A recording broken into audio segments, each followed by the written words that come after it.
Hello friends, स्वागत है आपका आईसीई एंड केवी कंपटीशन में। आज हम आपके लिए लेकर आए हैं class 12 subject accounts chapter 1 partnership a general introduction से रिलेटेड अगला वीडियो। और हमारे लिए आज का टॉपिक का नाम है टाइप्स ऑफ पार्टनरशिप, साझेदारी के प्रकार। टाइप्स ऑफ पार्टनरशिप, साझेदारी के प्रकार। इससे पिछले वीडियो में हमने साझेदारी की meaning and definition of partnership, characteristics of partnership, साझेदारी की विशेषताएं, ये हम पढ़ चुके हैं। आज हम शुरू करेंगे टाइप्स ऑफ पार्टनरशिप, साझेदारी के प्रकार। चलिए देखिए, हम शुरू करते हैं। जैसा कि आप स्क्रीन पर देख पा रहे हैं, साझेदारी को हमने मुख्य रूप से 4 भागों में बांटा है। साझेदारी को हमने मुख्य रूप से 4 भागों में बांटा है। The partnership is divided into 4 parts और into 4 basis. First basis is based on liability. पहला आधार है दायित्व के आधार पर। पहला आधार क्या है बेटा? दायित्व के आधार पर। दूसरा है बेस्ड ऑन टाइम, समय के आधार पर। तीसरा है बेस्ड ऑन ऑब्जेक्टिव्स, उद्देश्यों के आधार पर। एंड फोर्थ है बेस्ड ऑन लीगलिटी, वैधता के आधार पर। तो हमने पार्टनरशिप को मुख्य रूप से 4 आधारों में डिवाइड किया हुआ है। पहला आधार है हमारा बेस्ड ऑन लायबिलिटी, दायित्व के आधार पर। दूसरा है हमारा बेस्ड ऑन टाइम, समय के आधार पर। तीसरा है हमारा बेस्ड ऑन ऑब्जेक्टिव्स, उद्देश्यों के आधार पर। और तीसरा है हमारा बेस्ड ऑन लीगलिटी, वैधता के आधार पर। अब इसको हम आगे समझें। सबसे पहले हम बात करते हैं बेस्ड ऑन लायबिलिटी। सबसे पहले हम किसकी बात करते हैं? Based on liability. देखिए, बेस्ड ऑन लायबिलिटी, लायबिलिटी के बेस पर हमने पार्टनरशिप को 2 भागों में बांटा है। पहला है लिमिटेड लायबिलिटी पार्टनरशिप। कौन सी है पहली?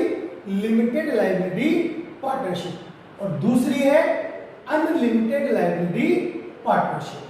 पहली है आपकी लिमिटेड लायबिलिटी पार्टनरशिप और दूसरी है आपकी अनलिमिटेड लायबिलिटी पार्टनरशिप। 2 आधार है हमारे पास, सॉरी दायित्व के आधार पर हम इसको 2 भागों में बांटा है। चलिए, अब सबसे पहले हम इसमें शुरू करते हैं लिमिटेड लायबिलिटी पार्टनरशिप। सबसे पहले हम शुरू करते हैं लिमिटेड लायबिलिटी पार्टनरशिप। देखो, लिमिटेड लायबिलिटी पार्टनरशिप का मतलब क्या है?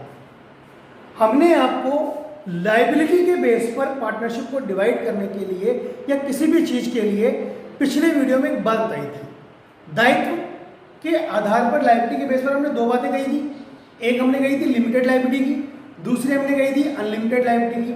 जब हमने लिमिटेड लायबिलिटी की बात कही थी, उसमें क्या कहा था कि जब दायित्व कैसा हो, ऐसा हो कि बिजनेस के लॉसेस को पूरा करने के लिए, बिजनेस के लॉसेस को पूरा करने के लिए किसी भी पर्सन की पर्सनल असेट्स के ऊपर कोई खतरा नहीं हो, उसकी पर्सनल असेट्स क्या हो?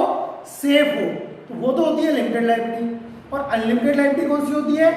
जब किसी भी व्यवसाय के, किसी भी बिजनेस के लॉसेस को, हानियों को पूरा करने के लिए उस व्यवसाय की, उस बिजनेसमैन की, उस इंडिविजुअल की या उस पार्टनर की पर्सनल असेट्स पर भी पूरा खतरा हो, तो वो कौन सी कहलाती है?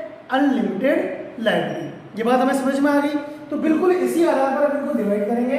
तो हम देखते हैं सबसे पहले लिमिटेड लायबिलिटी पार्टनरशिप। कौन सी है? Limited liability partnership. देखिए, लिमिटेड लायबिलिटी पार्टनरशिप को इंडिया में एक एक्ट पास किया था। कौन सा एक्ट दिख रहा है आपको? बिल्कुल, पार्टनरशिप एक्ट 2008, साझेदारी अधिनियम 2008, पार्टनरशिप एक्ट 2008। कौन सा एक्ट पास किया गया था? Partnership act 2008। इसमें लिमिटेड लायबिलिटी पार्टनरशिप को एक वैधानिक मान्यता दी गई। इसके अंदर कुछ बातें हैं जो इंपॉर्टेंट है। वो इंपॉर्टेंट बातें कौन कौन सी है? सबसे पहली, it is an artificial person, ये एक कृत्रिम व्यक्ति माना गया है।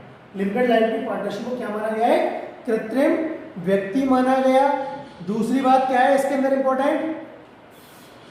It has separate entity and perpetual existence. क्या है इसका? Separate entity and perpetual existence. Separate entity मतलब इसका अपने साझेदारों से, अपने पार्टनर से अलग अस्तित्व होता है, और परपेचुअल एग्जिस्टेंस एक वर्ड है हमारे सामने, इसको मैं एक्सप्लेन कर देता हूं। परपेचुअल एग्जिस्टेंस का मतलब क्या होता है? परपेचुअल एग्जिस्टेंस का मतलब है which can be created by law and can be wind up by law. एक ऐसी ऑर्गेनाइजेशन, एक ऐसी संस्था जिसका निर्माण भी कानूनी प्रक्रिया के द्वारा होगा और जिसका समापन भी कानूनी प्रक्रिया के द्वारा ही होगा, एक कंपनी की तरह। तो ये वाली विशेषता लिमिटेड लायबिलिटी पार्टनरशिप को भी दी गई। आगे देखिए, it has its common seal. इसकी अपनी एक सार्वभौमिक मुद्रा होती है, कॉमन सील होती है, जिसके लगने के बाद ही कोई भी कागजी कार्यवाही इस संस्था के नाम पर मानी जाएगी। ये सारी चीजें लिमिटेड लायबिलिटी के ऊपर बेस है। और लिमिटेड लायबिलिटी का मतलब मैंने अभी आपको बताया था कि जहां पर किसी भी पार्टनर की पर्सनल असेट्स के ऊपर बिजनेस के लॉसेस को पूरा करने की जिम्मेदारी नहीं है। पहला टॉपिक कंप्लीट है। देखिए, सेकंड बेस क्या था हमारा? लायबिलिटी। पहला लायबिलिटी बेस था। लायबिलिटी बेस में पहला पॉइंट क्या था हमारा? Limited liability partnership.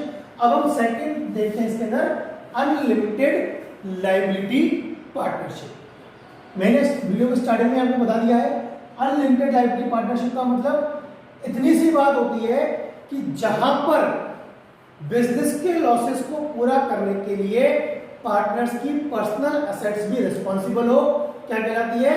Unlimited liability partnership. में the type of partnership in which liability of all the partners is unlimited. Clear? चलिए अब हम बात करते हैं सेकंड बेस की। सेकंड बेस कौन सा था हमारा? बिल्कुल अभी आपने देखा, on the basis of time, समय के आधार पर। समय के आधार पर हमारा पहला टाइप कौन सा है? Fixed time partnership. कौन सा है हमारा? Fixed time partnership. मतलब when duration of partnership is fixed by the partners by an agreement, it is said to a partnership for a fixed period. Such partnership comes to an end on the expiry of the term. मतलब क्या हुआ इसका? कि जब साझेदारी का निर्माण किया जाता है तभी साझेदार ये निर्णय ले लेते हैं कि ये साझेदारी 1 वर्ष के लिए, 2 वर्ष के लिए, 3 वर्ष के लिए, जितने समय, जो समय उनके द्वारा निश्चित कर दिया जाता है, जो टाइम उनके द्वारा फिक्स कर दिया जाता है, उतने ही टाइम पीरियड के लिए साझेदारी व्यवसाय माना जाता है। जैसे समय खत्म और साझेदारी अपने आप पार्टनरशिप ऑटोमेटिकली खत्म मान ली जाती है। सेकंड कौन सा है?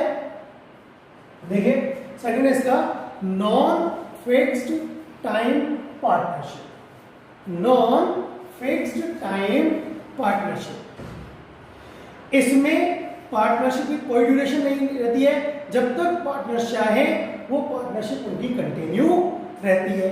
It is partnership for which no duration has been fixed. Clear? चलिए थर्ड बेसिस पे बात करते हैं। तीसरा बेसिस कौन सा था इसका?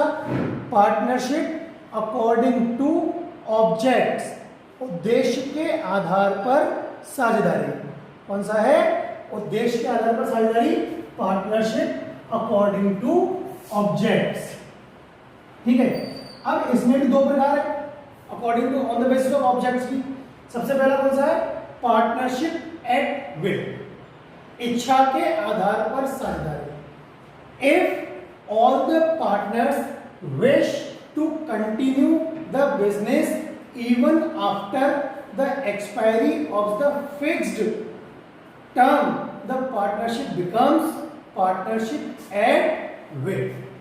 जब साझेदार समय अवधि पूरा होने के बाद भी साझेदारी को बढ़ाना चाहे, उसमें काम जारी रखना चाहे, तो वो कहलाती है पार्टनरशिप एट विल। और एक है आपका सेकंड है इसके अंदर पर्टिकुलर पार्टनरशिप। सेकंड कौन सा है? Particular partnership. When a partnership is formed for a particular adventure or undertaking, it is called a particular partnership. जब साझेदारी का निर्माण किसी कार्य विशेष को करने के लिए किया गया है, ध्यान देंगे आप, जब साझेदारी का निर्माण किसी कार्य विशेष को करने के लिए किया गया है तो वो कहलाती है पर्टिकुलर पार्टनरशिप, विशेष साझेदारी। इसमें जैसे ही वो काम खत्म होगा पार्टनरशिप खत्म मान ली जाएगी। चलिए आगे देखते हैं। 3 बेसिस हमारे कंप्लीट हो चुके हैं। 4th बेसिस पे हम बात करते हैं। चौथा बेसिस क्या है हमारा? Partnership on the basis of legality, वैधता के आधार पर साझेदारी। देखिए इसमें भी साझेदारी 2 प्रकार की होती है। वैधता के आधार पर साझेदारी कितने प्रकार की है? 2 प्रकार की। पहली है लीगल पार्टनरशिप, वैध साझेदारी। जब साझेदारी का निर्माण देश के संविधान के अंतर्गत दिए गए नियम और कानून के तहत किया गया है और उसी के आधार पर साझेदारी को चलाया जा रहा है तो वो कहलाएगी आपकी legal partnership. Partnership established under rules and regulations of the country. जब साझेदारी को देश के कानून और नियमों के आधार पर चलाया जाएगा तो क्या कहलाएगी? Partnership, legal partnership. अगला है इसी का सेकंड पॉइंट कौन सा है? Illegal partnership. पार्टनरशिप इसका अपोजिट हो गया ऐसी पार्टनरशिप जो देश के कानून और नियम कानून के हिसाब से नहीं है, क्या कहलाएगी? Illegal partnership. Partnership which is not according to rules and regulations of the country. अब ऐसी स्थिति कब आती है? ये बिल्कुल आपके राजस्थान बोर्ड में प्रश्न पूछा जाता है, when a partnership can become illegal. कोई भी साझेदारी अवैध कब बन जाती है? तो उसके लिए हम देखते हैं कोई भी साझेदारी अवैध कब बन जाएगी। कोई भी लीगल पार्टनरशिप इन परिस्थितियों में क्या बन जाएगी? अवैध साझेदारी बन जाएगी। अब वो देखिए वो परिस्थितियां कौन कौन सी है।